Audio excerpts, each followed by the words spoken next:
கிறிஸ்துவில் அன்பானவர்களே, இயேசு கிறிஸ்துவின் நாமத்தில் நான் உங்களை வாழ்த்துகிறேன். கர்த்தர் உங்களை ஆசீர்வதிப்பார்.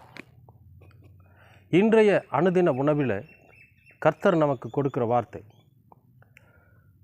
1 சாமுவேல் 2ஆம் அதிகாரம் 8வது வசனம்.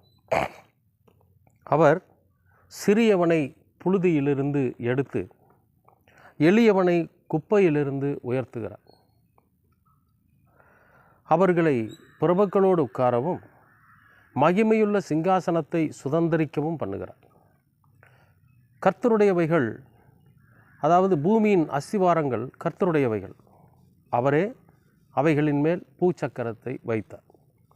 இந்த வசனத்தில் நமக்கு ஆண்டவர் சொல்லுகிற ஒரு காரியம் என்னென்னா, மகிமையுள்ள சிங்காசனத்தை சுதந்திரிக்க பண்ணுவார். அப்போ சாதாரணமாக எந்த விதமான தகுதியுமே இல்லாமல் இந்த உலகத்தில் நம்மால் ஒன்றுமே முடியாது அப்படின்னு நினச்சிக்கிட்டு இருக்கிற ஒரு மனிதன், அவனுக்குள்ளே இருக்கக்கூடிய வல்லமையையும் அவனுக்குள்ளே இருக்கக்கூடிய திறமையையும் அவன் அறியாமல் இருந்து அவன் என்ன பண்ணுறான்னு கேட்டிங்கன்னா, தன்னை தாழ்மையான இடத்துக்கு கொண்டு போயிடுறான். தனக்குத்தானே அவன் தாழ்மையை ஏற்படுத்திக்கிறான், தனக்குத்தானே இயலாமையை ஏற்படுத்திக்கிறான், தனக்குத்தானே அவன் சோம்பேறித்தனத்தை ஏற்படுத்திக்கிறான். எல்லா மனிதருக்குள்ளேயும் ஒரு திறமை இருக்கும், எல்லா மனிதர்களுக்குள்ளேயும் ஒரு வல்லமை இருக்கும். இந்த உலகத்தில் மனிதராக பிறந்துட்டாவே அவர்களுக்குள்ள ஒரு திறமையும் ஒரு வல்லமையும் கண்டிப்பாக இருக்கும். அது தெரிஞ்சுக்க விரும்பாமல், அதை தெரியாமல், அதை வெளிக்கொண்டு வர்றதுக்கு முயற்சி பண்ணாமல் இன்றைக்கி நிறைய பேர் என்ன பண்ணுறாங்கன்னா, தன்னை கொண்டு போய் புழுதியிலையும், தன்னை கொண்டு வந்து ஆகாத இடத்துலையும், தன்னை கொண்டு போய் ஏழ்மையான இடத்துலையும் தனக்குத்தானே தேர்வு பண்ணிவிட்டு அங்கே வாழ்ந்துட்டுருக்குறாங்க. நீங்கள் அவங்கள பார்த்து கேட்டிங்கன்னா, இல்லைங்க என்னால் முடியாதுங்க, நான் போய் எங்கேங்க அதை செய்ய போகிறேன், எப்படிங்க நான் எங்கேங்க அதை செய்ய போகிறேன், என்னால் எப்படிங்க முடியும், எனக்கு எப்படிங்க கிடைக்கும், என்னால் எப்படிங்க போக முடியும். அப்போ எதெடுத்தாலும் தன்னால் முடியாது முடியாது முடியாது முடியாது என்று தன்னைத்தானே தாழ்த்தி குப்பையிலையும் எளிமையிலையும் பாதாளத்திலையும் விழுந்து கிடக்கிறவங்கள ஆண்டவர் என்ன பண்ணுவாராமா, உயர்த்துவாராம். எப்படி உயர்த்துவார்? இங்கே வா, நீ அந்த உயர்வான இடத்துக்கு போயிரு அப்படிம்பாரா? உடனே போயிடுவாங்களா? இல்லை. கடவுள் என்ன பண்ணுவார்னா, பரிசுத்த ஆவியானவர் நம்முடைய இருதயத்துக்குள்ளே வந்தால் நமக்குள்ளே இருக்கக்கூடிய திறமையை நாமே அறிந்து கொள்ளும்படியாக செய்வார். நமக்குள்ளே இருக்கக்கூடிய வல்லமையை நாம் அறிந்து கொள்ளும்படியாக செய்வார். தன்னைத்தான் நம்பி தன்னம்பிக்கையோடு பணி செய்ய செய்வார், தன்னம்பிக்கையோடு உழைக்க செய்வார், தன்னம்பிக்கையோடு முயற்சி செய்ய செய்வார், தன்னம்பிக்கையோடு படிக்க செய்வார். இந்த தன்னம்பிக்கை என்பது என்னன்னு கேட்டிங்கன்னா, நம்மை நாமே உயர்த்துவதற்கு ஒரு மிக முக்கியமான ஒரு ஆதாரமே தன்னம்பிக்கை தான். ஆணவமாக இருக்காது. ஆணவங்கிறது நான் மட்டும்தான், நான் தான் அப்படிங்கிறது ஆணவம் இல்லை. நானும் அதில் சேர்ந்து செய்ய முடியும், என்னாலையும் செய்ய முடியும்னு நினைக்கிறது தன்னம்பிக்கை. அப்போ இந்த தன்னம்பிக்கையை வளர்த்துவதற்கு கர்த்தர் நமக்கு ஞானத்தை கொடுப்பார். அப்போ அவனே நினைப்பான், எங்கடா நாம் குப்பைக்குள்ளே கிடக்கிறோம்,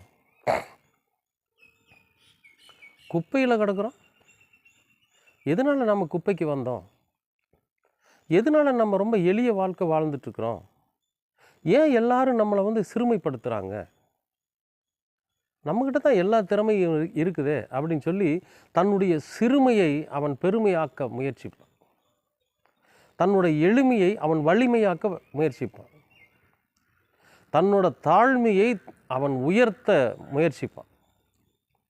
இந்த முயற்சிகள் எப்போ வரும் அப்படின்னா, ஆவியானவர் நமக்குள்ளே வர்றப்போ இந்த முயற்சிகள் நமக்குள்ளே வரும். அப்போ இந்த முயற்சி பண்ண பண்ண பண்ண பண்ண ஒவ்வொரு காரியத்தையும் கர்த்தரை முன்வைத்து நாம் முயற்சிக்கிற போது கர்த்தர் அதில் நமக்கு ஜெயம் கொடுப்பார். அதுதான் உண்மை. இப்போ இந்த ஜெயம் பெற்றதற்கு பிறகு நாம் எங்கே இருப்போம்னு கேட்டிங்கன்னா, உயர்ந்த இடத்துல இருப்போம். அது சாதாரணமான இடத்துல இல்லை, மகிமையுள்ள சிங்காசனத்தை சுதந்திரிக்க சொல்லும். இது என்னன்னு கேட்டிங்கன்னா, கடவுள் நமக்கு கொடுக்கிற ஒரு சிங்காசனம், கடவுள் நமக்கு கொடுக்கிற ஒரு ஸ்தலம், கடவுள் நமக்கு வைத்திருக்கிற ஒரு ஸ்தானம், கடவுள் நம்மை பேர் சொல்லி அழைப்பதற்கான ஒரு மகத்துவம். அது அந்த நிலையை நாம் அடைவோன்னு சொல்லி இங்கே சொல்கிறாங்க. யார் சொல்கிறாங்கன்னா, ஒரு அம்மா சொல்கிறாங்க. அன்னாள் அப்படிங்கிற ஒரு அம்மா ஆண்டவரை மகிமைப்படுத்தி பேசுகிற போது இந்த வார்த்தையை சொல்கிறாங்க. என்னென்னு, சிறியவனை புழுதியிலிருந்து எடுத்து. அப்போ நாம் இன்றைக்கி நாம் எப்படிப்பட்ட வாழ்க்கை வாழ்ந்துட்டுருக்குறோன்னா, தூசியும் குப்பையுமான இடத்துல வாழ்ந்துட்டுருக்குறோம். ஆனால் அதிலிருந்து மீண்டு உயர்ந்த ஸ்தானத்துக்கு நம்மால் போக முடியும். அதை நாம் உணர்றதில்லை. நமக்கான அந்த விழிப்புணர்வு இல்லாதவர்களாக நாம் இப்போ வாழ்ந்துட்டுருக்குறோம். ஒரே ஒரு காரியம் என்னன்னு கேட்டிங்கன்னா, நம்முடைய ஆண்டவராகிய இயேசு கிறிஸ்து நமக்கு கற்றுக் கொடுத்திருக்கிற அந்த வார்த்தைகள், அவர் இந்த பூமியில் வாழ்ந்தபோது அவர் வாழ்ந்த விதம், இதையெல்லாம் நாம் தெரிஞ்சுக்கிட்டு அதன்படி நாம் அந்த இடத்துல அர்ப்பணிக்கிற போது இப்போ ஆவியானவர் நமக்குள்ளே கிரியை செய்ய ஆரம்பிப்பார்.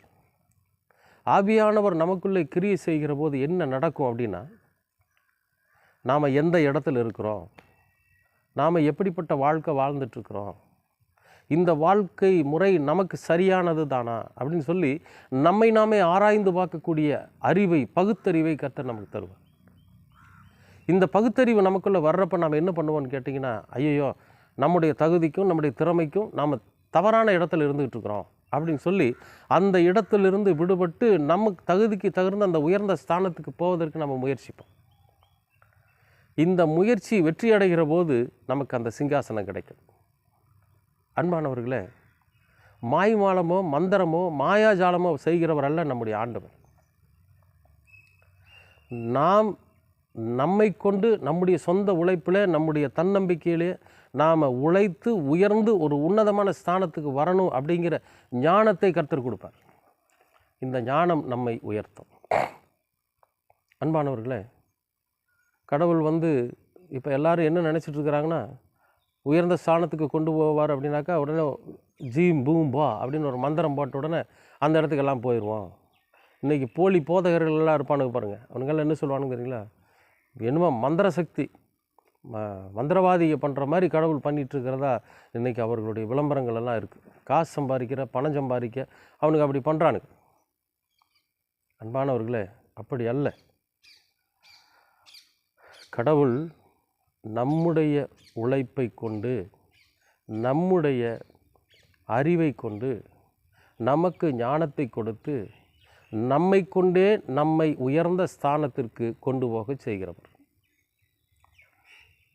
அப்படிப்பட்ட ஆண்டவர் நம்மோடு கூட இருக்கிறார். அவரை தான் இந்த அம்மா சொல்கிறாங்க, நீங்கள் உயர்ந்த ஸ்தானத்தில் வைப்பீங்க.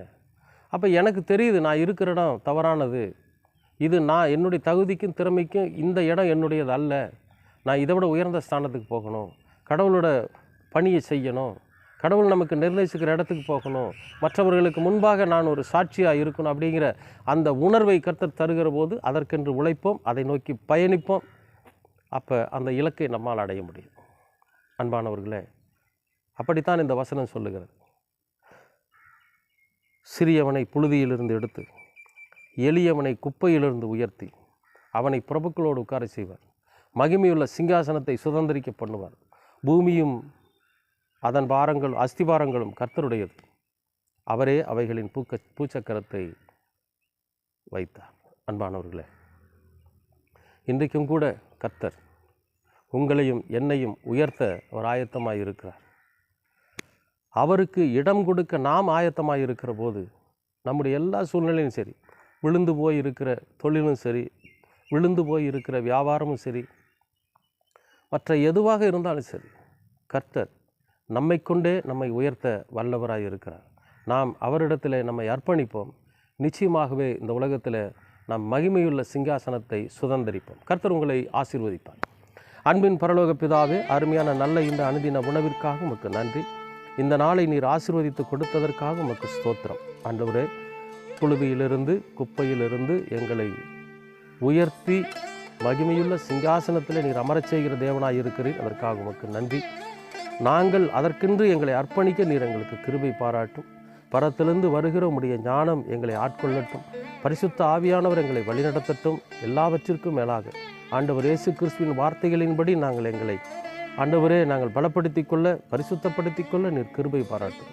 தொடர்ந்து உமது கிருபையும் அன்பும் எங்களை வழிநடத்தட்டும். இயேசு கிறிஸ்துவின் வழியாய் கேட்கிறோம் நல்ல பிதாவே. ஆமென்.